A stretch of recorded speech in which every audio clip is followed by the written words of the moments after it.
Eu vi que tem muita gente que se perde, que não sabe o que estudar depois do Hunger. Então eu vim falar qual que foi o jeito que eu estudei, tipo, que eu tô estudando. O que eu fiz, o que eu estudei depois que eu terminei o Hunger, tá?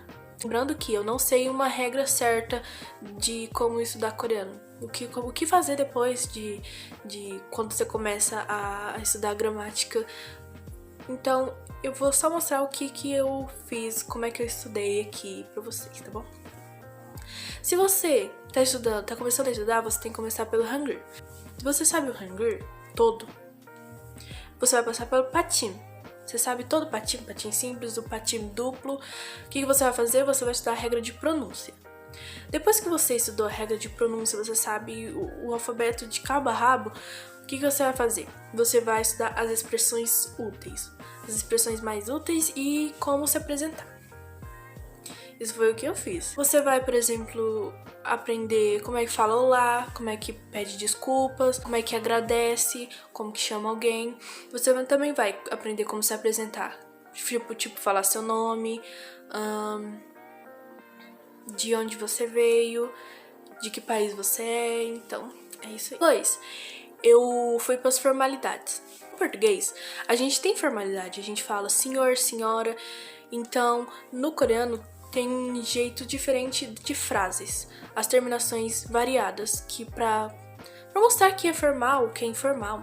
Então vocês têm que estudar isso porque isso é muito importante. Depois que eu estudei a formalidade, eu fui para as partículas mais fáceis, que é tópico, sujeito e objeto. Essas são as partículas mais fáceis e foi a que eu estudei. Depois que eu aprendi as partículas, eu fui para montar frases básicas. Não é aquela que tem um monte de coisa. As frases básicas. Tipo, a gente fala sujeito, verbo, objeto. E lá no coreano eles falam sujeito, objeto e verbo. Esse é a frase básica que eu estudei. Depois eu fui estudar vocabulário. Os vocabulários de cores.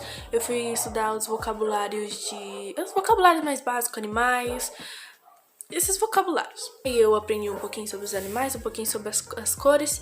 E aí eu fui estudar os números. Não todos, tem 2 sistemas de numeração.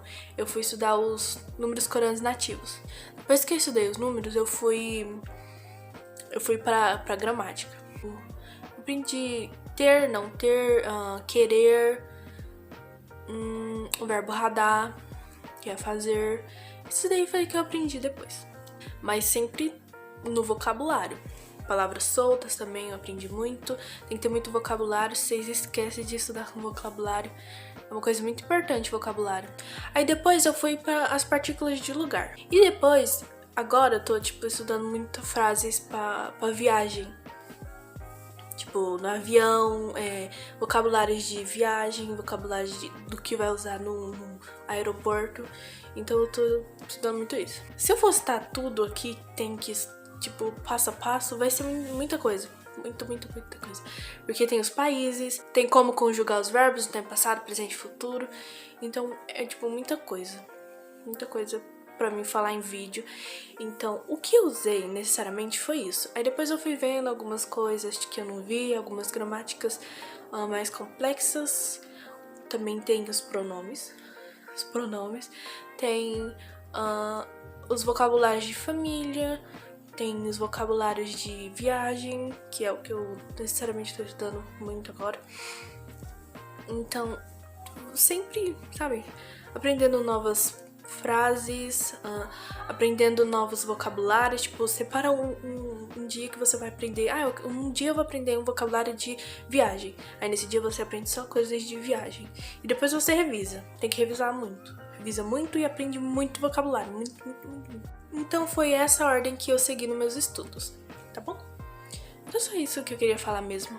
Então se você pode pegar um pouco dessa ordem que eu segui e colocar nos seus estudos. Não seguir necessariamente certinho, mas sim tem muitas outras coisas pra estudar que eu deixei estudando pra depois. Então é esse negócio de estudar sozinho, né, gente, no teu curso. É isso. Eu espero que vocês tenham gostado. Bye!